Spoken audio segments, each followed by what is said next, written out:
darating ang panahon na mawawala tayo sa mundong ito.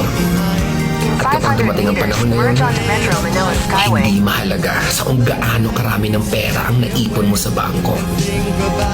Hindi rin mahalaga sa kung gaano ka successful sa trabaho or sa business mo. At lalong hindi mahalaga sa kung gaano kaganda ng mukha at ng katawan mo. Dahil ang mahalaga pagdating ng panahon na yun ay ang sagot sa tanong na naging masaya ka ba? Nagawa mo ba ang kagustuhan ng puso mo kahit paggaano ka malito sa mata ng mundo? Dahil sa huli naman, ikaw naman magdadala ng mga memories na yon sa libingan mo. Hindi naman ang mga tao sa paligid mo.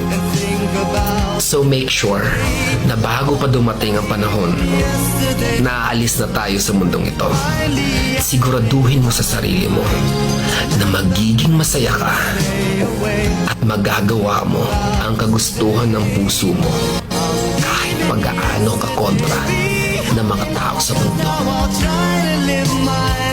Once more, the way I did before.